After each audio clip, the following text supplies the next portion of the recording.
Alors, le réseau s'appelle Réseau de recherche en santé bucco-dentaire et osseuse. Et vous pouvez voir que sur l'écran, il y a un petit I et un petit D. Et en fait, le I correspond à intersectoriel, Réseau québécois de recherche intersectoriel en santé bucco-dentaire et osseuse durable. D signifie durable parce qu'on change de nom dans moins d'un mois. Le 1er avril, et ce n'est pas un poisson d'avril, on change de nom parce qu'on a subi un processus de renouvellement du réseau il y a récemment. Alors, ce n'est pas juste un changement de nom, c'est aussi un changement dans la façon dont on va fonctionner au cours des 8 prochaines années. Je vais vous parler un peu du contexte de la recherche au Québec pour planter un peu le décor. Et ensuite, je vous parlerai un peu de ce qui s'est produit il y a quelques années lorsqu'on nous a dit il faut arrêter de faire la recherche comme vous le faites. Donc ça a été un peu le panique à bord. Et donc je vous expliquerai un peu le processus qui nous a amené à changer d'approche. Je vous présenterai notre plan stratégique et puis la gouvernance également qui va changer, qui va être beaucoup plus participative, citoyenne. Et je finirai cette présentation en parlant d'art, art et sciences, parce qu'on a un projet art et sciences au sein de notre réseau. Moi je pense que les artistes ont un pouvoir magique pour faire comprendre les choses qui sont complexes, pour créer des ponts entre les chercheurs, la science, mais aussi les citoyens et puis les professionnels de la santé. Alors, voilà le Canada. Le Québec, c'était une des 10 provinces du Canada. Et puis, la plupart des chercheurs et de la population habitent sur les bords du fleuve Saint-Laurent, Montréal et Québec. Et c'est là que se trouvent, au fond, les grands centres de recherche dans la province. Alors, lorsque les chercheurs, vous savez, les chercheurs n'ont pas d'argent, de dotation financière. Moi, j'ai commencé comme jeune chercheur, on m'a dit, Christophe, il va falloir que tu fasses des applications pour obtenir des fonds de recherche. Et avec ces fonds de recherche, tu pourras mener ta barque. Sans fonds de recherche, tu ne peux rien faire. Et ce qui se passe au Canada, c'est que les chercheurs appliquent dans des grands fonds, trois grandes agences de financement qui sont au niveau fédéral, qui sont les instituts de recherche en santé du Canada, c'est-à-dire tout en haut, là, en vert. Et puis pour les sciences de la nature et le génie, il y a un autre centre, CRSNG. Et puis pour les sciences humaines, il y a un troisième fonds. Alors le budget, je crois que c'est à peu près 3,5 milliards, mais les chercheurs dans mon domaine généralement appliquent pour les instituts de recherche en santé du Canada. Par contre, au Québec, on a aussi des fonds qui sont un petit peu semblables. Et le Québec se distingue un peu des autres provinces dans la mesure où ils fournissent un soutien aux chercheurs, de sorte que ces chercheurs puissent aller obtenir des fonds au niveau fédéral. Donc on peut obtenir des fonds au niveau provincial, et on est soutenu au niveau provincial pour aller chercher des fonds au niveau fédéral. Donc, par exemple, le fonds auquel moi je fais des demandes de financement, c'est le Fonds de recherche en santé du Québec, FRQS. Alors ça, c'est le budget annuel. L'argent, il va surtout, d'abord pour des projets de recherche, un petit peu, 14 millions, ça, c'est pas beaucoup. La formation de la relève, alors je sais qu'il y a pas mal d'étudiants ici, le Québec subventionne nos étudiants de maîtrise, post-doc et doctorat. Et les carrières de recherche aussi sont valorisées. Par exemple, moi, quand j'ai commencé comme jeune chercheur, lorsque l'université McGill à Montréal m'a recruté, je suis prof à McGill depuis 20 ans, j'ai eu une bourse salariale qui n'allait pas dans ma poche, mais qui allait dans la poche de mon université, qui devait me dispenser de certaines tâches pour pouvoir me consacrer à la recherche. Donc j'ai pu consacrer un peu plus de temps à la recherche. En fait, l'université a encaissé l'argent, mais bon, j'ai pas vu une grande différence dans mes tâches de travail. Et puis, bon, donc une grosse partie de l'enveloppe budgétaire du FRQS va pour des regroupements de recherche. Et il y a deux grands types de regroupements. Les centres de recherche, qui sont essentiellement dans les hôpitaux, donc c'est localisé, les chercheurs se réunissent et travaillent ensemble et puis partagent des fonds pour des thèmes de recherche particuliers, et puis les réseaux thématiques.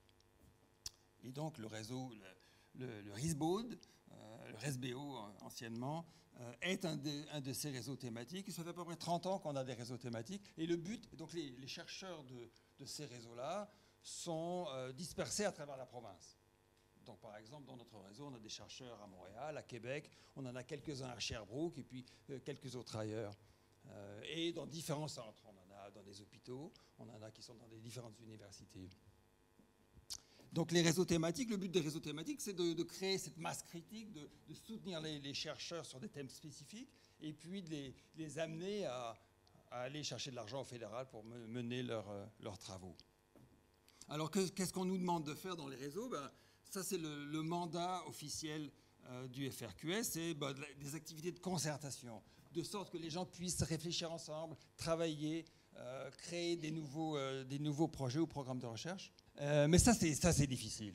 Ça, c'est un des aspects que je trouve le plus difficile. Et c'est ce qui a été un peu négligé au cours des années précédentes. Comment est-ce qu'on fait pour réunir ensemble les gens? On a tous des agendas de folie. On n'a pas le temps de se rencontrer. Et ça, c'est le point qu'on essaie d'améliorer. On soutient aussi des projets, donc on a des enveloppes budgétaires. Nous, on donne par exemple des fonds d'à peu près 40 ou 50 000 $ pour des chercheurs qui veulent lancer de nouvelles idées et qui puissent avoir des résultats préliminaires qui leur permettent ensuite d'aller chercher de l'argent fédéral, par exemple. Et là aussi, on met toujours l'accent sur l'intersectorialité autant que possible. Mais là aussi, c'est très difficile. On a aussi du soutien à la relève, donc on peut avoir des fonds pour nos étudiants, en complément des fonds que les étudiants peuvent avoir ailleurs. Et on a aussi également des infrastructures. Par exemple, dans notre réseau, on a une infrastructure qui pourrait vous intéresser, qui s'appelle RD Dental, Rare Disease Dental. Donc c'est rd-dental.org. Je vous invite à regarder, parce que c'est Florina Moldovan qui s'occupe de cette base de données. Et puis je pense que c'est intéressant. Et puis maintenant, le FRQS nous a demandé de mobiliser les savoirs. Il faut des résultats tangibles. Et là aussi, c'est quelque chose qui n'est pas évident à faire. On en reparlera un petit peu plus tard. Alors, donc jusqu'à présent, tout allait bien. Jusqu'en fin 2021, c'était la crise du Covid. Et puis, on a rencontré la directrice du FRQS, une Française également, et qui nous a annoncé la nouvelle, mauvaise nouvelle pour beaucoup, qui était on recommence à zéro. Ce que vous faites, ça ne va pas, il faut faire de l'intersectoriel, il faut changer, il faut travailler avec les uns et les autres. Mais le mandat n'était pas très clair, mais c'était intéressant quand même, ça nous a forcé à réfléchir beaucoup. Et le FRQS a amené une nouvelle vision, qui est celle-ci, une recherche qui vibre avec la société et sa diversité, pour une santé durable, ressources essentielles au développement individuel et à la prospérité socio-économique. Donc bon, je ne vais pas non plus analyser absolument tout dans cette vision, mais les points qui ressortent, c'est une recherche qui vibre avec la société. Et c'était un peu l'information qu'on avait.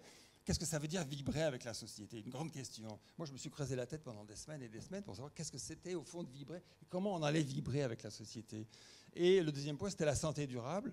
Donc la santé durable, ça c'est une des définitions de la santé durable. Là aussi, on a tous regardé. Alors c'est quoi la santé durable? Qu'est-ce que ça veut dire au fond? Donc il y a différentes définitions. Il y a l'OMS, il y a l'Université Laval qui a des définitions. Ça, c'en est une qui est intéressante. Un esprit sain dans un corps sain, dans un milieu de vie et un environnement sain sur une planète en santé. Donc c'est vraiment un modèle biopsychosocial. D'ailleurs, j'ai pas résisté à l'envie de vous montrer un extrait d'une bande dessinée que je fais avec Daniel Ha. Daniel Ha, c'est lui, c'est l'artiste. C'est un dentiste également. Et ça, normalement, c'est moi qui lui explique ce que c'est que le modèle biopsychosocial qui est là. Alors mon fils m'a dit, oh, il t'a fait beaucoup de cheveux. Et bon, il est assez sympathique, Daniel Ha, il m'aime bien, je pense. Donc c'était, voilà pour la définition de la santé durable. Donc, c'était l'époque du Covid. On s'est dit comment on va prendre ce problème, comment est-ce qu'on va le résoudre? Comment est-ce qu'on va redéfinir nos réseaux? Parce qu'on nous demandait de faire des soumissions, donc de réimaginer nos réseaux. Comment est-ce que nos réseaux vont fonctionner dans le futur? Et c'était donc une période de confinement, etc. Et là, moi, ce que j'ai fait, et je dois dire que c'était un processus en fait très intéressant. Ça a été forcé, ça n'a pas été agréable, c'était stressant, parce que les conditions étaient que, bon, on risque de perdre notre financement, au bout du compte. Hein. Donc, la responsabilité était lourde, mais en même temps, c'était intéressant de se dire, OK, quels sont les enjeux? Et d'ailleurs, on nous disait, arrêtez de nous parler de maladies.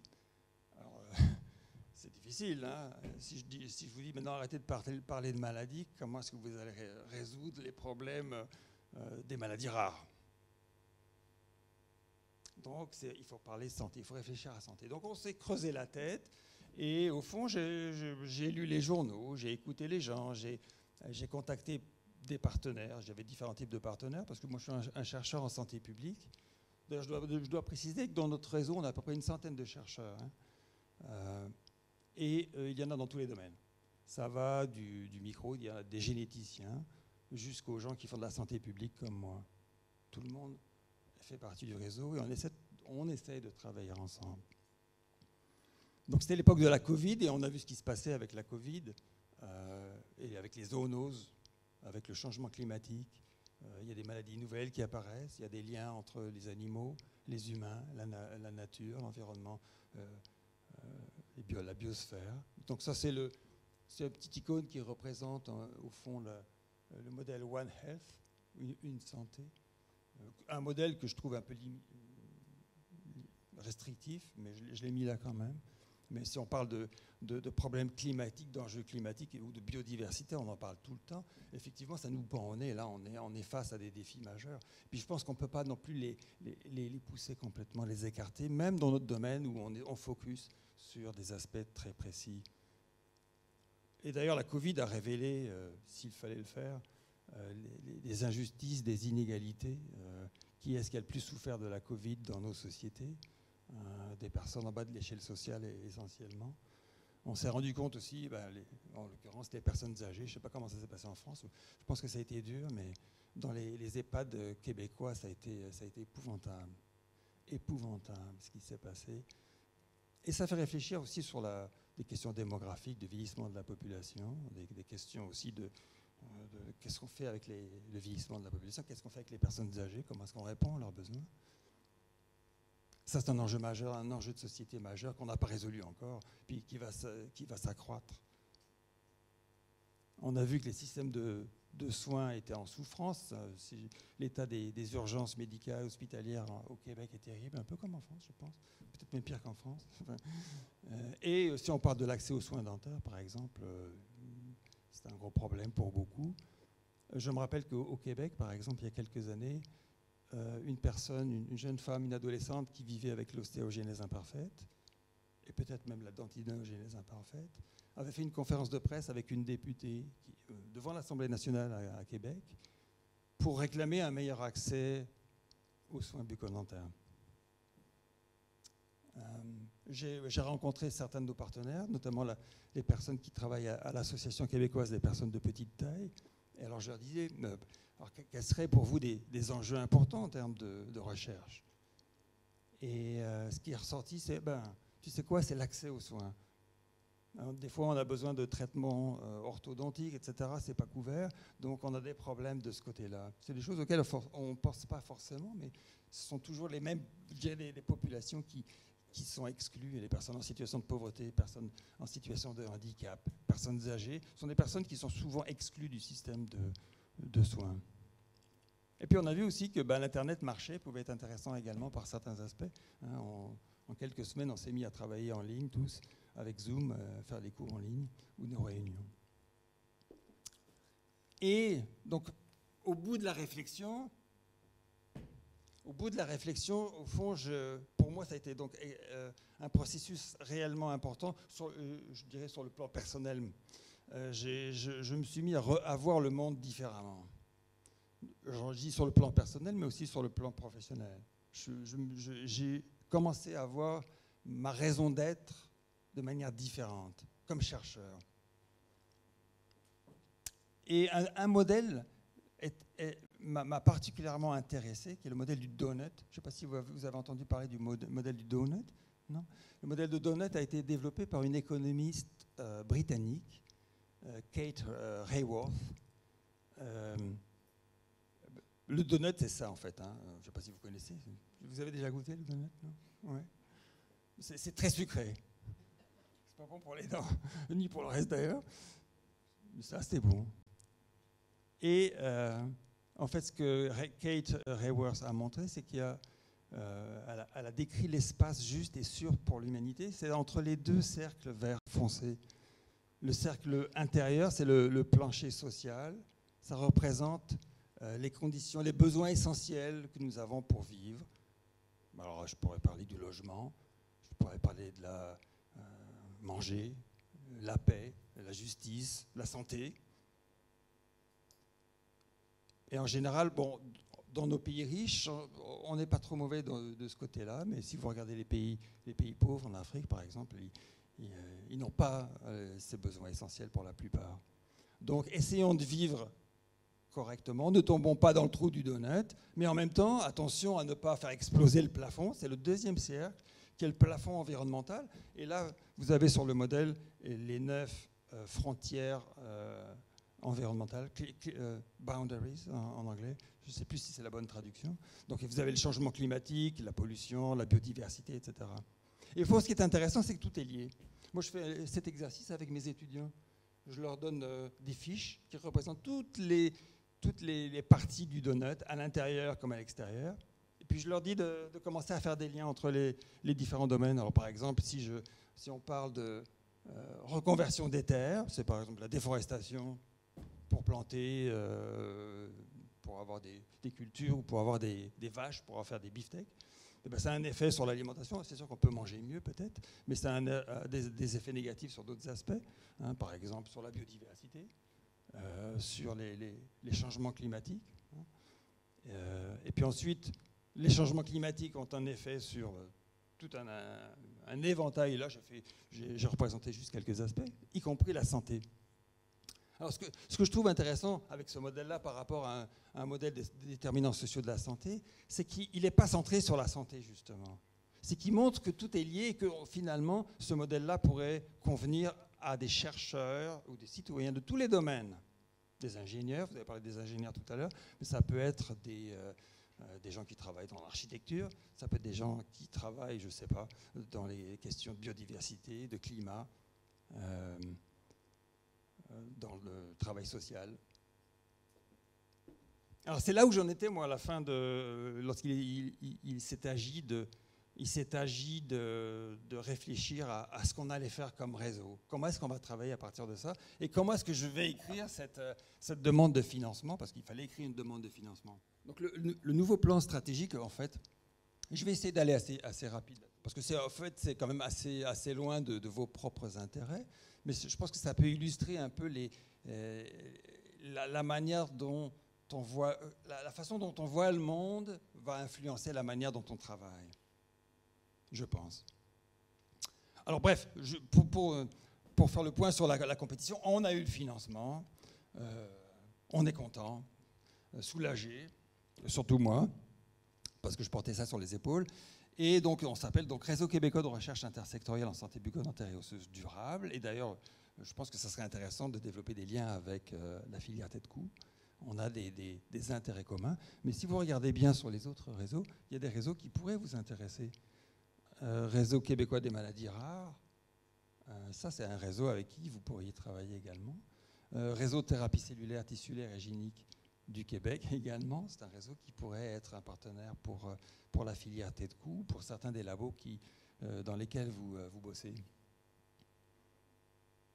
Et d'ailleurs, certains de nos chercheurs, par exemple, sont dans d'autres réseaux. Et au fond, voilà un peu comment on a structuré notre programmation scientifique pour les 8 prochaines années. On a défini 3 pôles importants qui se superposent, ils ne sont pas mutuellement exclusifs. Avant, on avait des axes de recherche qui étaient par exemple santé publique, technologie, biologie buccale, etc. Puis là, on a santé osseuse. Hein, on a quand même la moitié de nos chercheurs qui travaillent dans le domaine de osseux, puis la moitié à peu près qui travaillent dans le domaine dentaire. Donc le premier pôle, c'est comprendre et agir sur les déterminants d'une santé durable. Donc c'est plutôt la promotion et la prévention. Le deuxième, c'est transformer les soins de santé, transformer le système de soins pour que la médecine devienne dentaire et osseuse, ou d'une manière générale, devienne à la fois sociale, donc inclusive et éco-responsable. Et puis on a gardé un pôle de recherche fondamentale.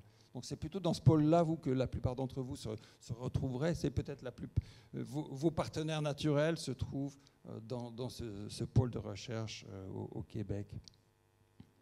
Je vais aller vite, mais par exemple, voilà comment on a un peu formulé les choses. Assurer un système de santé, système de surveillance sanitaire, comprendre les facteurs de risque, mais de manière très large, et soutenir le développement et l'évaluation thérapeutique, d'interventions et politiques novatrices. Donc on veut vraiment mettre l'accent sur la transformation. On nous attend au tournant, je pense. Le but des réseaux, c'est quand même d'avoir un impact sur la société, sur la manière dont les citoyens vivent. Et ça, c'est le plus difficile pour nous. Hein. Et je pense que la solution, et là, bon, on a défini des priorités, par exemple le sucre. Le sucre, on en trouve partout. Hein. Vous buvez quelque chose, un jus, vous avez du sucre. Vous achetez une boîte de conserve, vous avez du sucre. Vous avez dans tous les aliments. Et au fond, les compagnies sucrières, c'est un peu comme les compagnies de tabac. Hein. Elles essaient de refourguer leur camelote le plus possible. Et on se dit, comment est-ce qu'on va faire pour résoudre ce problème-là? C'est pas facile. Il y a aussi les questions de tabagisme, vapotage, cannabis qui sont prioritaires. Mais le but, ce qu'on s'est dit, c'est que pour répondre à ces enjeux-là, il fallait absolument travailler avec d'autres. On ne pouvait pas le faire seul. Et on peut travailler avec d'autres réseaux de recherche, par exemple le réseau de diabète pour les questions de sucre partout. Je ne vois pas pourquoi on ne travaillerait pas avec les gens qui travaillent sur l'obésité et le diabète. Ouais. Même dans le domaine pneumo pour le vapotage, etc. Donc il y a d'autres réseaux qui devraient travailler avec nous. Donc il faut qu'on travaille ensemble dans l'appel à projet qu'on va faire, ou dans les appels à projets. Il faut impliquer aussi le réseau associatif, c'est ce qu'on veut faire. Et là, par exemple, il y a l'association québécoise contre le tabagisme qui est très motivée pour faire de l'advocacy, pour faire du changement social. Impliquons ces gens-là, impliquant aussi les ministères de la Santé, les décideurs, impliquant aussi d'autres institutions. Je pense que, par exemple, pour les questions concernant le sucre, on ne s'en sortira pas si on ne travaille pas à l'international. Il y a des gens en Californie, à San Francisco, qui travaillent justement qui épluchent les données, les archives des compagnies sucrières et qui mettent en lien l'influence de ces compagnies sur la recherche, sur les décisions du gouvernemental, comme ça s'est fait pour le tabac. Hein. Les compagnies de tabac ont inondé de subventions des chercheurs, des gouvernements, de sorte qu'elles puissent continuer à vendre leurs produits. Alors je pourrais faire la même chose, par exemple pour les deux autres pôles, mais on va aller vite là. Mais là aussi, j'ai souligné on veut transformer le système de soins pour qu'il soit inclusif. Hein. Et là, on doit travailler avec les gens. Au sein du réseau, on a développé tout mais vous l'avez fait aussi, hein, je pense que c'est tout à l'heure une des diapos sur le réseau, sur la filière à tête de cou. Hein, vous avez montré toutes les associations de partenaires, mais ces gens-là sont importants, il faut les écouter. Écouter leurs besoins, écouter leurs attentes, et puis aussi voir comment ces personnes-là peuvent utiliser directement les résultats de vos recherches. Et là, en l'occurrence, pour rendre le système de santé, le système de soins inclusif, j'ai des partenaires avec des personnes qui sont racisées, des personnes en situation de pauvreté, personnes en situation de handicap. On a beaucoup de liens. Là aussi, vous noterez qu'on a un volet éco-responsable. Hein. C'est quoi et je pense que là, ça va devenir de plus en plus important. C'est quoi l'impact environnemental du système de soins au Québec, mais en France? Il n'y a pas beaucoup d'études qui l'évaluent, mais je suis sûr que d'ici 4-5 ans, on sera tous obligés de faire ça. Et puis, qu'est-ce qu'on peut faire pour transformer les pratiques? Et ça s'applique à la recherche. Hein. Est-ce qu'on peut avoir des laboratoires verts, Green Labs? Ça, c'est quelque chose qui va devenir important très vite. Et là aussi, on ne résoudra pas ces problèmes tout seul dans notre coin. D'ailleurs, on manque totalement de compétences. Mais pour vous donner un exemple, lorsque j'ai commencé à conceptualiser ce pôle de recherche, je me suis dit, OK, qui est-ce qui, dans le réseau, travaille là-dessus? Personne. Une personne. Alors, je me suis dit, qui va travailler là-dessus? Alors, je commence à en parler. Puis finalement, moi, je m'y suis collé. j'ai créé un axe de recherche supplémentaire dans ma propre programmation de recherche. Moi, je travaillais beaucoup sur l'accès aux soins, le développement de pratiques centrées sur la personne, centrées sur le patient, des approches biopsychosociales, une dentisterie sociale. Puis là, j'ai rajouté un volet dentisterie éco-responsable. Et j'apprends. J'ai fait des liens, j'ai développé des liens avec des gens en France. Il y a quelques personnes en France qui sont bons dans ce domaine-là, en Grande-Bretagne. Puis je vais les faire venir. On va travailler ensemble, on va bénéficier, on va partager nos savoirs autant que possible et développer ça et essayer de créer des masses critiques. Et je pense que c'est ça qui est intéressant avec un réseau, c'est qu'on peut aller chercher des gens qui sont nécessaires pour qu'on avance sur des thèmes qui sont peut-être nouveaux, sur lesquels on ne sait pas trop où on va.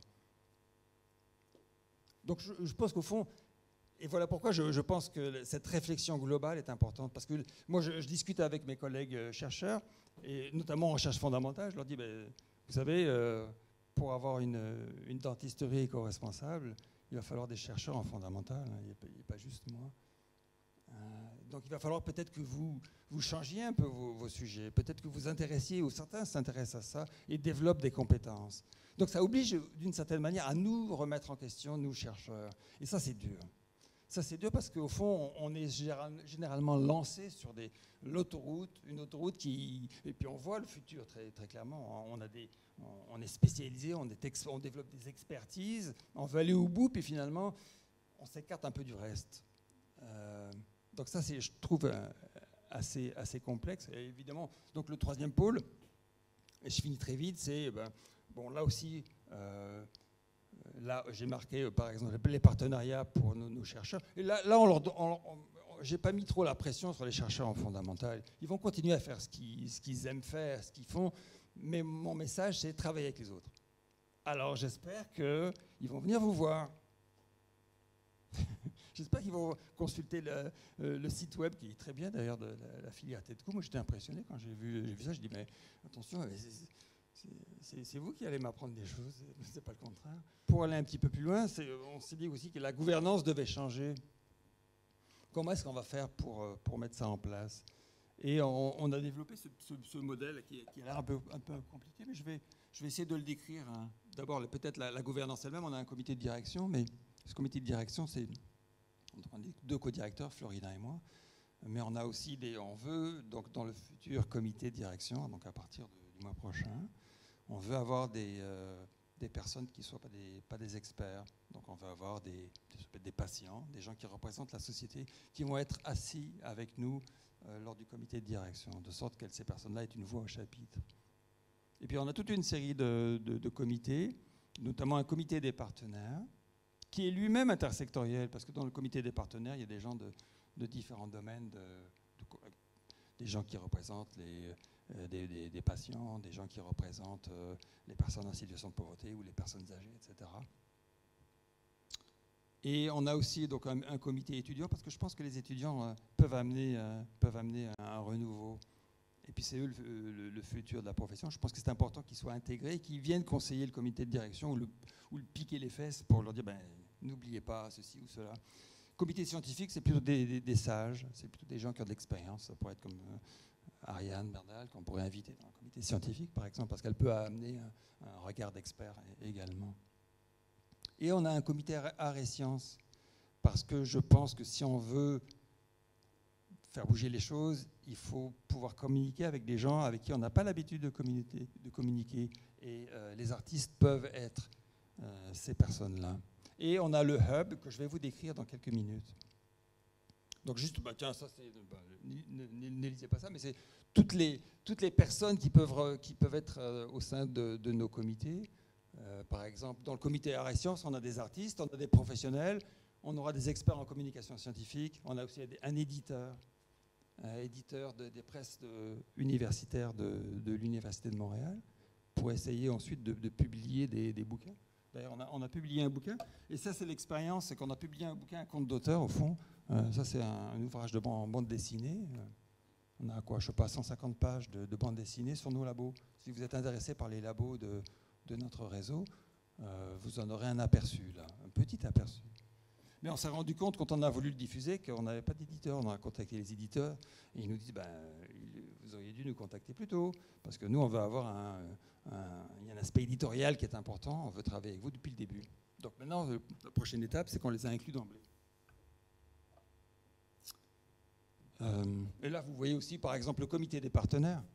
Comité des partenaires, là, vous avez des représentants de différents types de citoyens ou d'organismes citoyens. Alors, au fond, la question, c'est comment est-ce qu'on va faire? Comment est-ce qu'on va faire pour réunir deux mondes qui ont du mal à se comprendre et qui, pourtant, sont intimement liés, normalement, devraient être intimement liés. C'est-à-dire, à droite, vous avez la population, les citoyens, vos patients, puis à gauche, c'est nous, les chercheurs. Comment est-ce qu'on va faire pour se parler, pour se comprendre et pour avancer ensemble? Et là, on a fait des plans, je vais vous les présenter rapidement. Est-ce que ça va marcher? Je l'espère, mais c'est quand même quelque chose pour le futur, pour les 2-3 prochaines années à bâtir. Donc on a développé ce qu'on appelle le Hub, c'est un centre de mobilisation des savoirs qui comprend deux parties. Le premier, c'est le forum d'engagement et de concertation citoyenne, c'est en haut. Donc le but, c'est de favoriser les dialogues, créer des projets interréseaux, intersectoriels, et aussi ajuster nos priorités stratégiques. Les priorités stratégiques, je vous ai parlé des 3 pôles scientifiques, mais ça peut changer. Ça peut changer parce que certaines personnes, ou certains citoyens ou certains patients vont nous dire non, c'est ça qui nous importe. C'est là-dessus que vous devez travailler. Donc il y a toujours ce dialogue entre la société et les chercheurs qui devrait exister et permettre d'orienter les recherches afin qu'elles soient utiles, le plus utiles possible à ceux à qui elles doivent bénéficier. Et comment on va faire? C'est ça. Donc là, le plan, c'est de créer on voit bien aujourd'hui, se réunir en personne, ce n'est pas toujours possible. Donc on prévoit de faire des sortes de 5 à 7 tous les 2 mois, où les gens peuvent parler, mais les gens de différents milieux. Alors par exemple, ça pourrait être aujourd'hui de 5 à 7, on invite les gens. Alors c'est sûr que s'il y a un peu d'alcool, le FRQS n'accepte pas de payer le vin. Les donuts, oui, mais le vin, non. Mais un vin fromage, ça aide, les gens viennent, et puis ils se mettent à bavarder, surtout s'il y a de l'alcool. Et puis finalement, les choses, la mayonnaise parfois prend, mais ça ne prend pas forcément la première fois. Moi, c'est un peu comme ça que je travaille depuis quelques années, quand même, à titre de chercheur personnellement. Moi, je travaille beaucoup avec des organismes de défense des personnes en situation de pauvreté ou en situation de handicap.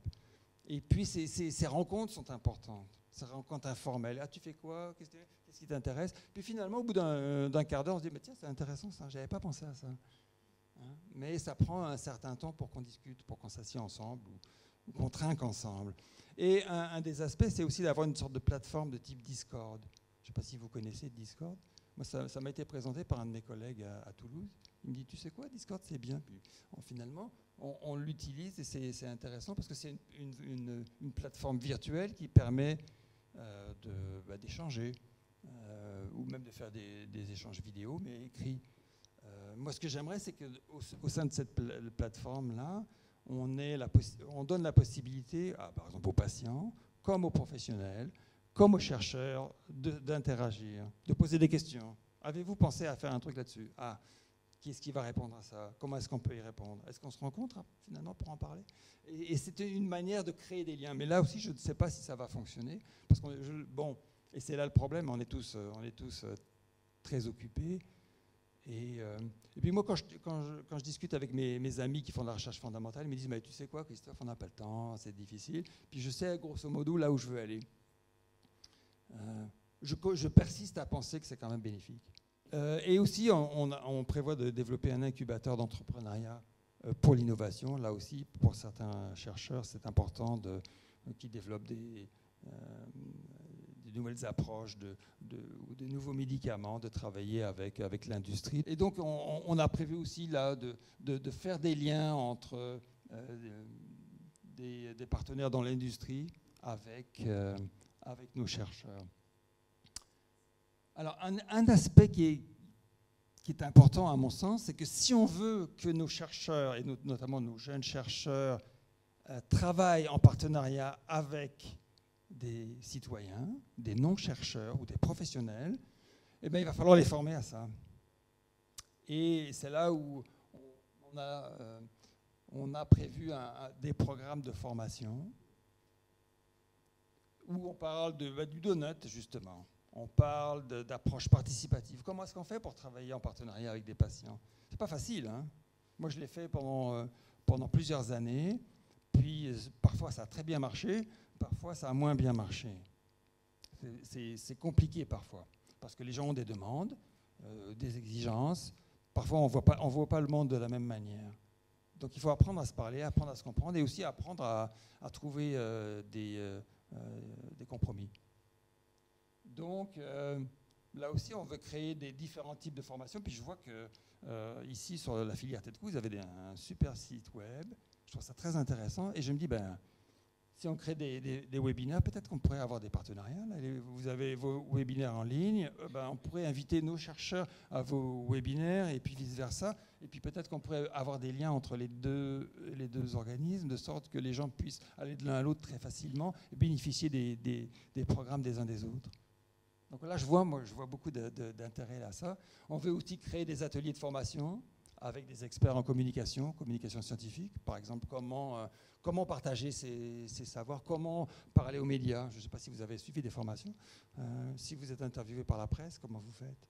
Si vous voulez publier vos données dans les réseaux sociaux, comment vous faites? Est-ce que vous savez faire une chaîne YouTube? Ça, c'est des questions qui nous motivent aussi. On se dit, mais peut-être qu'il faudrait aider nos chercheurs dans ce domaine-là, leur fournir des outils, des ressources, de sorte qu'ils puissent échanger mieux. Une école d'été également, on voudrait avoir une école d'été, mais on voudrait que aussi nos partenaires sociaux soient des formateurs. Si on veut parler des grands enjeux de la société, il faut avoir des gens qui soient capables d'en parler. Et les meilleures personnes, et les experts, ce sont les personnes qui les vivent, ces problèmes-là. Et aussi le stage et le mentorat, je pense que c'est important que, notamment la relève, les jeunes puissent aller d'un labo à l'autre.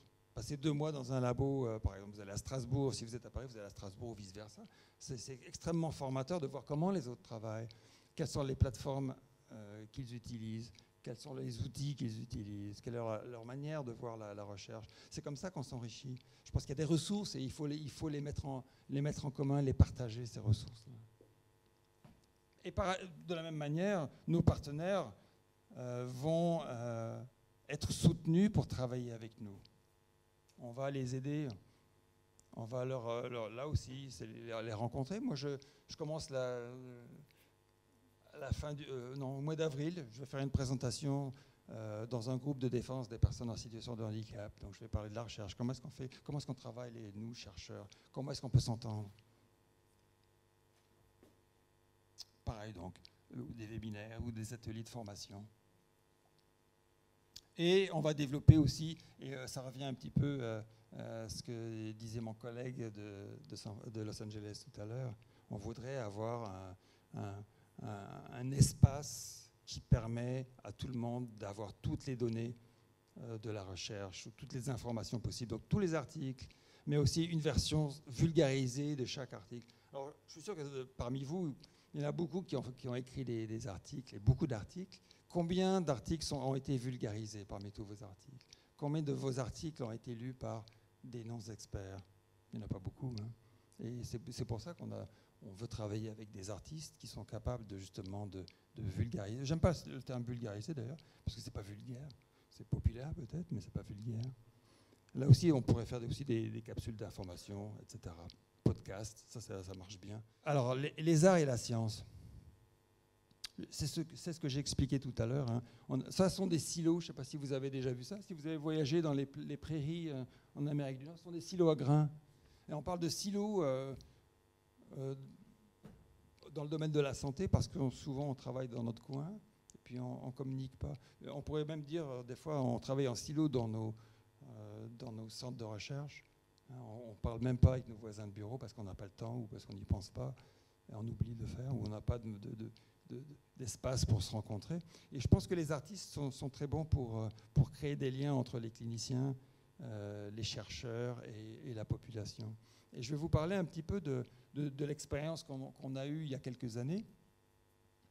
Et bon, moi j'aime la BD, au fond c'est un peu un hasard aussi qui m'a amené là, mais je lis beaucoup de BD. Et puis ces dernières années, là, le monde de la BD a subi une forme de révolution. On parle beaucoup de romans graphiques ou de documentaires en bande dessinée.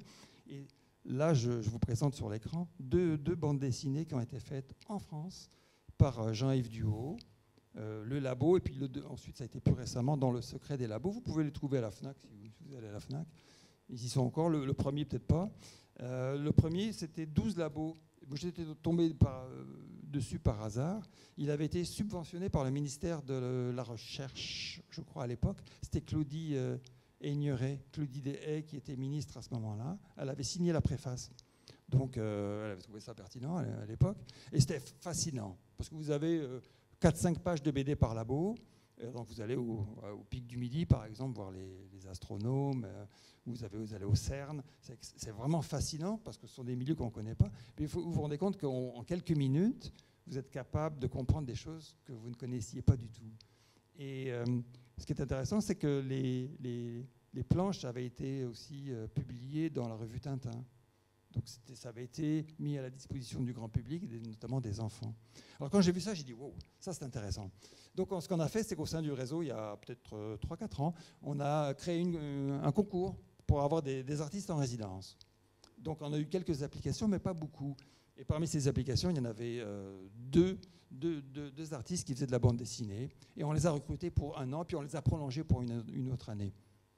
Alors, voilà les 2 artistes, Martin et Daniel. Martin PM, Patnaud de Modène, et Daniel H. Daniel est intéressant parce qu'il a une formation en dentaire.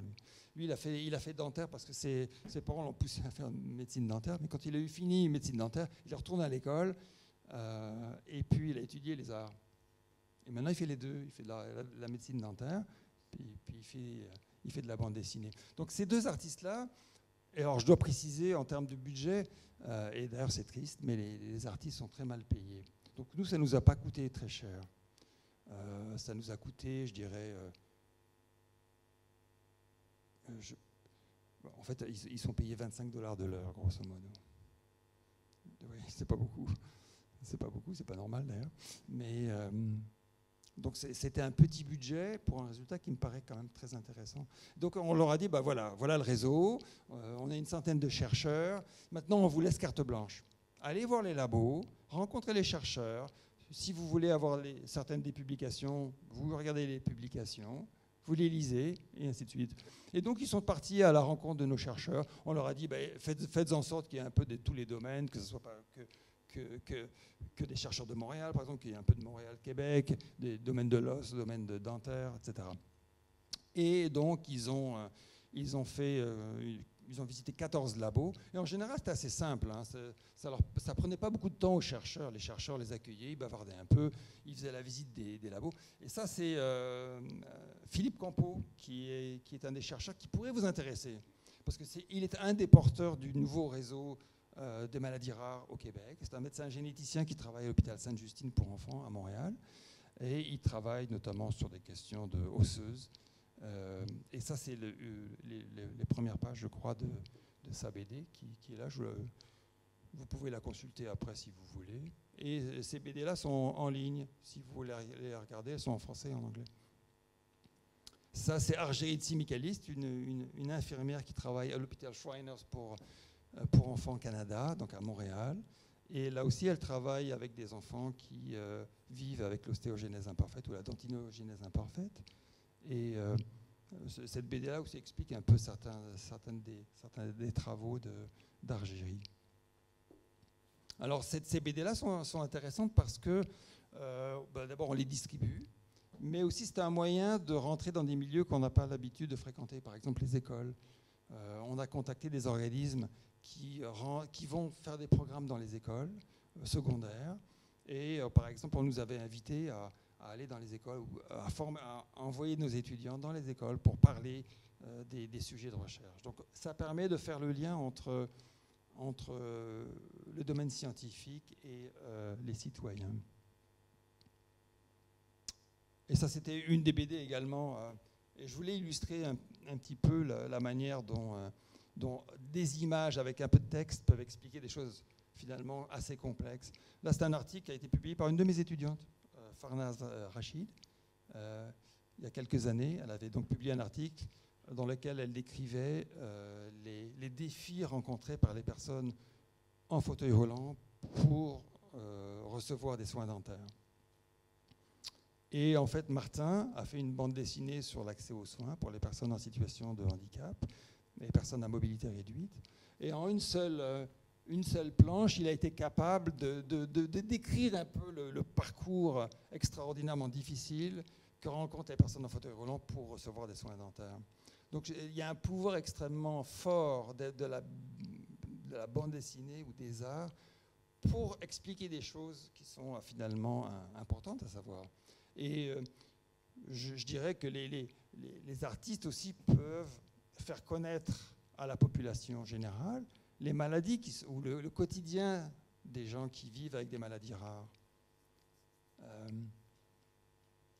Dans le passé, et là je fais une petite parenthèse, dans le passé j'avais fait déjà des bandes dessinées avec d'autres artistes, j'avais eu un petit financement pour ça, on a fait une 40aine de pages de BD sur la pauvreté. Parce que justement, on s'est rendu compte que les cliniciens, les professionnels dentaires, étaient peu sensibles aux questions de pauvreté, aux questions de discrimination qui étaient vécues par les personnes en situation de pauvreté. Et finalement, on peut travailler de différentes manières avec des artistes. En l'occurrence, là, j'avais donné des données brutes à des artistes, des extraits d'entrevues de recherche avec des personnes en situation de pauvreté. Et puis, l'artiste a commencé à écrire un petit scénario, des premières images, et puis finalement, vous avez la BD qui naît par la suite.